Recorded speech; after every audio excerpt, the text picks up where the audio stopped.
Hey, everybody, thanks for tuning in. On this week's episode, I am going to talk to you about, well, the Silicon Valley Bank going down. It's pretty much, that'll probably be the main thing I talk about because it's weird to see that it's actually happening. Um, and hopefully, none of you, if you listen to this podcast, you probably have taken that dirty fiat and turned it into Bitcoin and then taken that Bitcoin. And wow, this leads perfectly into the Bitbox 02 hardware wallet from Shift Crypto. I tell you guys all the time, but you got to take your coins, get them off the exchange, and put them into your wallet. And that's a Bitbox 02 hardware wallet. Did not plan on rolling right into it. I was going to tell you all the other things. Yeah, the SVB bank, the Silicon Valley Bank. That's something. And then tell you guys why I'm releasing one on a Saturday and why it's nighttime. And I've just been super busy. Oh, I know I'm so busy. Um, but no, it's been out of control. So I'll tell you what I've been working on so that you guys know what to go watch because you'll enjoy it. And then also a mining update, I think, as well. But back to the SVB thing, Silicon Valley Bank. Um, if you don't know, that's a pretty big deal. The bank, I think, is already gone. Um, already doesn't exist anymore. Excuse me. So yeah, you want to go to shiftcrypto.ch/Bitcoin made simple and use the promo code Bitcoin made simple to get 5% off. Now here's an exciting thing is I get an email notification when you guys use it and use our promo code, and I know that you guys are doing it and doing the right thing and taking your coins off the exchange, and it's super easy to use. So really, there's no excuse not to use it. Um, oh, and upstream data, go to upstreamdata.ca to get your Bitcoin mining accessories and your mining equipment. And if you want to get and have a nice quiet black box in your house, I'd recommend you get a black box from Upstream Data. And then also Movies Plus. I'll tell you why that has been dominating my life as per usual. But um, yeah, I tell you guys all the time, you gotta use the promo code Corey, Cory, to get 1 year for, I believe it knocks it down to like $2 a month. Um, so if you can't afford that, then I'm sure you waste $24 a year on Netflix and some of the other crappy streaming platforms. They're not crappy, but you don't need all of those. Why don't you support a free speech one? Go to Movies Plus. And so yeah, mymoviesplus.com. Use my promo code, and I'm telling you, I see those ones flying off the shelves as well. So I know you guys are using them, and I hope you guys enjoy the content that I'll be telling you about here shortly. Um, but with the Silicon Valley Bank, so first and foremost, prior to Wednesday, did I know who Silicon Valley Bank was? No. Um, but here's the crazy thing. They were a pretty big deal. I just Googled them. I figured I was like, if I'm going to talk about it in this, then I should like right before I start recording, Google it and see what the most recent thing is that's been said about it. If anything new has happened. Um, and here's the weird thing is that I'll tell you exactly what it says. So going back to Google, so you just Google Silicon Valley Bank.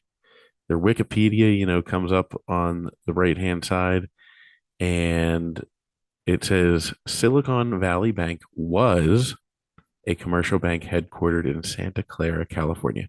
Was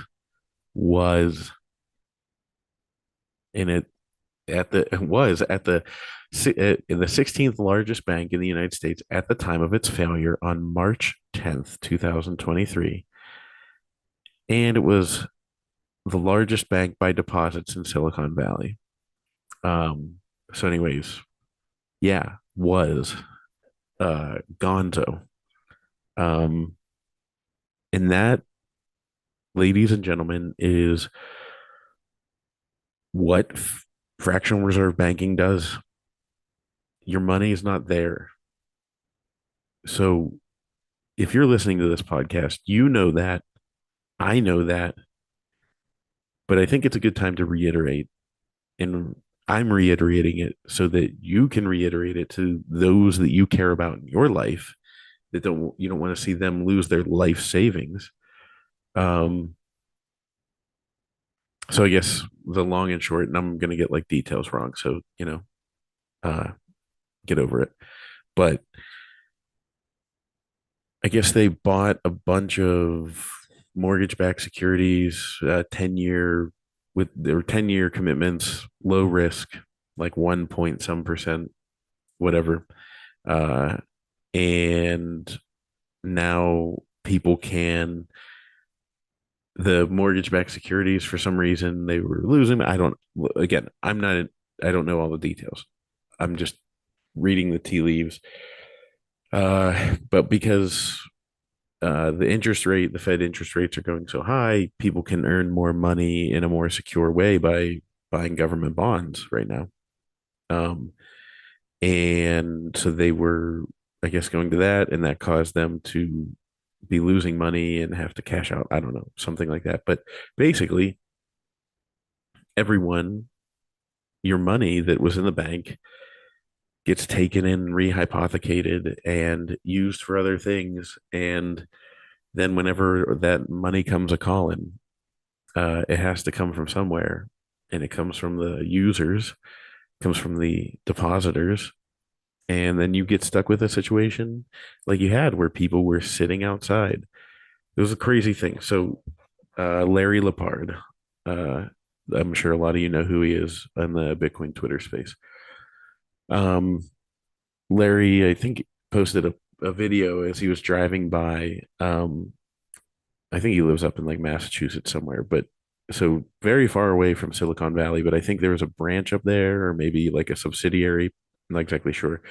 Um, and it was a massive line at the bank, out the door, and down the sidewalk, and it looked like it was the scene from It's a Wonderful Life. I know that movie well because I have watched it many times prior to this year. As you guys know, with Movies Plus, we had a live TV channel with Christmas movies playing 24/7. So in the corner of my eye, I think I saw the as I monitored it throughout the day, I think I saw It's a Wonderful Life probably like, I don't know, 100 times this year. Feels like. Um, but anyways, yeah, it looked like exactly like that.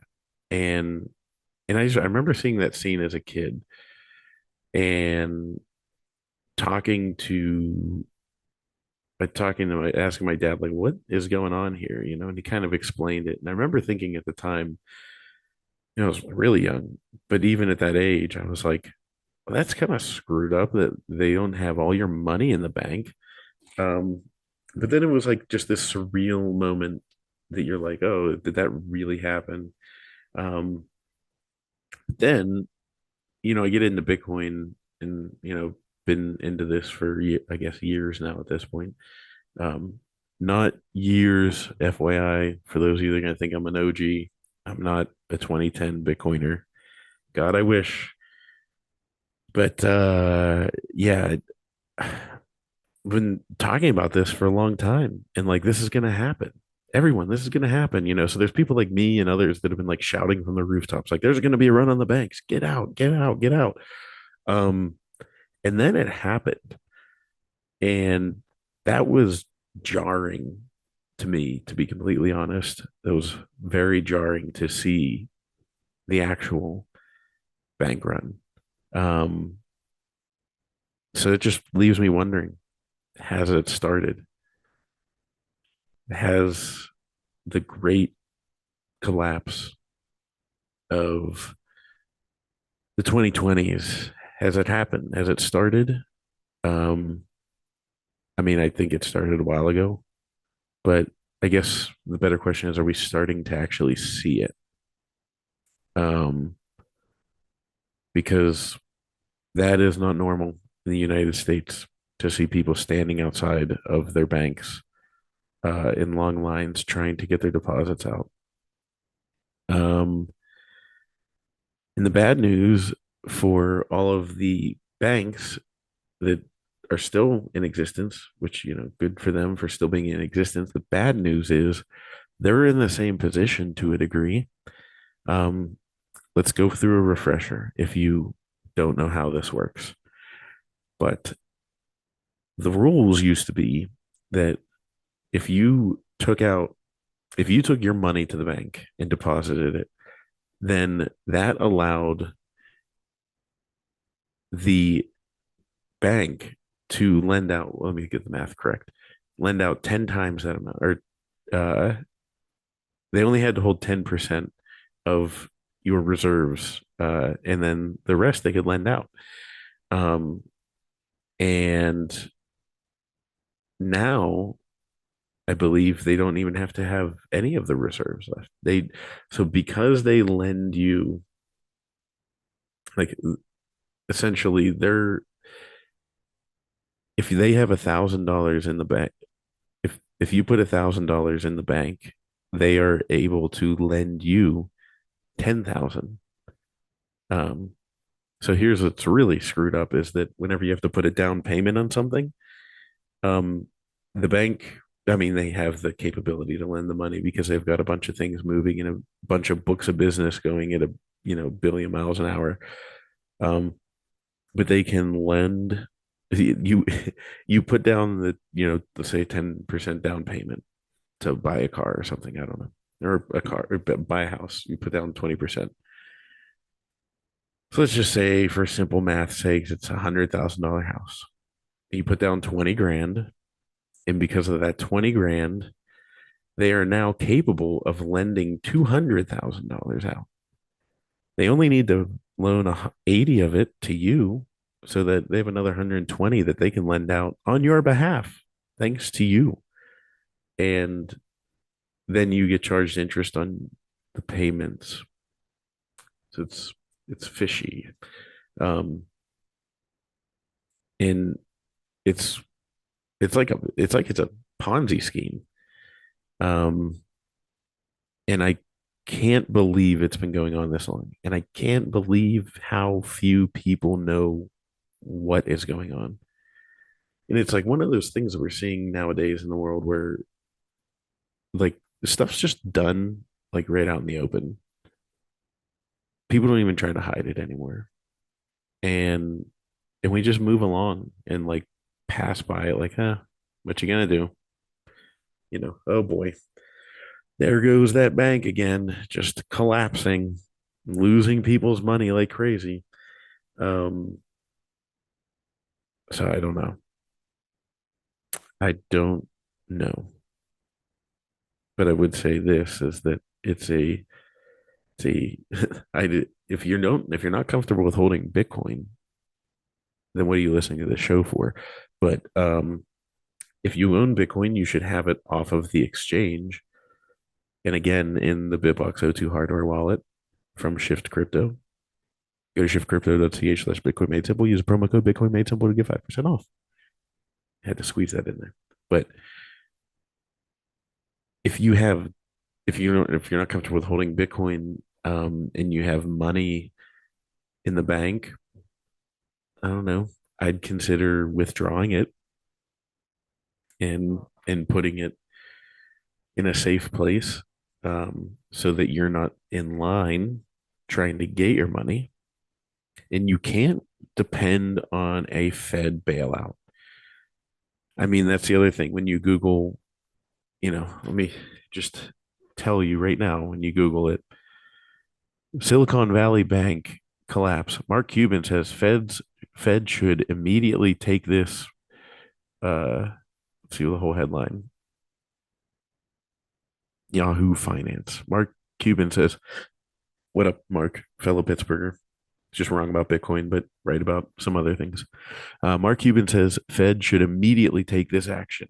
and I assume it's going to go into it should buy all the securities and debt the bank owns at near par, and then you'd have the money to pay everybody back. Blah blah blah. Um, Everybody's like, "Oh yeah, the bank will just bail us out." That's what'll happen. Maybe not.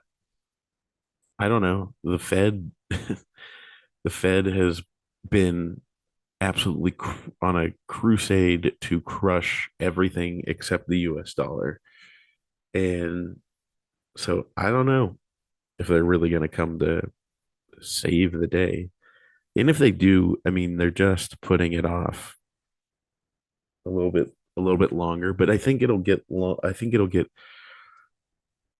like the big crisis of 2008, um the big crisis of 2008, then we had uh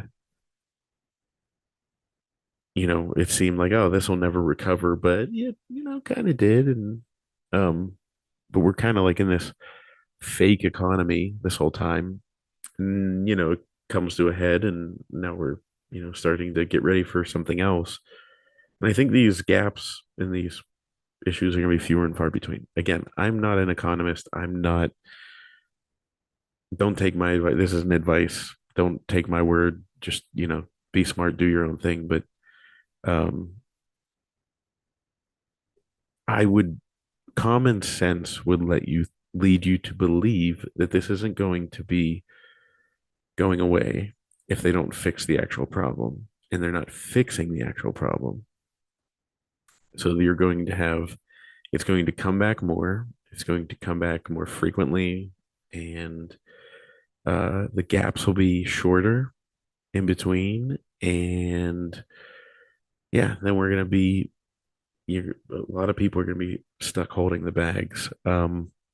This also makes me wonder, WTF happens with all the, Silicon Valley investors, like all the startups. I mean, because this was like a huge bank for startups. Um, so I don't know. It's already a treacherous environment uh, for people to, invest in something that is like risky-ish. Um, and now that environment has gotten worse. Um, so anyone that was dealing with that bank that's an investor, I think is going to take a beat here. Um, so it's probably a lot of startups that were thought they were close to getting funding that have got some time on their hands now. Um, so anyways, that's all I'll say on that. I mean, it sucks, but it's just weird to see it actually happening. Um, so, you know, can't say you weren't warned, uh, myself, but I'm hardly the only person. There's tons of people that have been talking about this. So get your shiz together and get it off of the exchange and out of the banks. Get it all into Bitcoin and get it onto a wallet. And then keep crushing the fiat world, earning your paychecks, and you'll be good to go. Little update on mining and what we have going on at Movies Plus. So, uh, yeah, I've been extremely busy. And I mean that literally, because here I am at 10:30 on a Saturday evening, just coming back from a spring baseball coaches meeting, and finally getting to record. And I really wanted to, uh, but I was telling my wife, I said, this is how crazy, I guess more, it's better to say schizophrenic, my life can be. So Friday morning, I started the day talking about, or Friday morning, I started talking with people about apps and technology and issues we were facing with them. Then I went to a lunch meeting with somebody talking about oil and gas. And then I went from that to working on some movie rights deals and some creative thought. And then I went to, well, I was going to go straight into discussing Bitcoin, and I was going to try and record the podcast again right before I had to run out and coach football. But I told my wife, I said, like, what an insane, like, no wonder sometimes I feel like I'm losing my mind because, like, I am, like, I'm all over the place. I guess it's the life of an entrepreneur, and it beats other jobs I could have, I guess. If it starts paying better, it'll be better jobs. But that's a story for another day, or it could be a story for this day. Uh, yeah, it's just, it's a tough life. So been doing all that stuff, super crazy busy. But we have two things that came out this weekend that I'm really excited about. First of all, actually, this has already been out, but Q sent me episode one, um, about the Q shaman Jacob Chansley. If you've seen, there have been, I mean, Elon's been tweeting the videos of him in the Capitol. He's been in the news. So because of that, for the weekend, we made it free to everyone to watch. So if you're one of the few listeners that have not signed up for Movies Plus already and you want to try it out, go there. You can watch the first episode. Episode two, I talked to the director. I think we're going to be nailing it down and having it out by the end of April, I hope. Um, so, anyways, outside of Q sent me, we have a series. I call it a quirky super power kids getting superpowers coming of age movie, or not movie, series called Abracadabras. So it's Movies Plus original. So you can only watch it on Movies Plus right now. And it is season one's 4 episodes, and then season two is 7 episodes. And they're decent, like bite-sized episodes. They're like 20 minutes a piece. But yeah, it's about these, kids that are coming of age and they start developing superpowers, um and it's, got that like quirky charm to it of and like a little nostalgic feel, like the you'll have to see when you watch it because it's not at all like this, it's not the same theme at all like the show, um Stranger Things, but the intro and the credit sequence gives me the same feeling as Stranger Things. So there's something to be said for that. And then the dividers, which I've told you guys about, the Shia LaBeouf movie where the internet trolled him and played capture the flag and took down his "He Will Not Divide Us" flag. That movie, we have that coming out tomorrow, so you'll be able to watch that in the festival, but also you'll be able to see the watch it on demand if you're a subscriber. So please do that, and jump on while you can because before this starts blowing up, and then we have to start charging more because we have more customers. I don't know. Just get in while you can. I will. You will, maybe your price will be grandfathered in. You know, take a bet on us. We'll be the next Netflix. And wouldn't it be nice to get your Netflix for 29.99 a year every year? Um, don't hold me to that. I don't know if we'll do that, but um, at least you can get some good value right now, and support me because I tell you guys, your support means the world to me. Um, and this podcast really does, because if it wasn't for this, I wouldn't have learned as much as I have learned about Bitcoin, and the opportunities that have come up.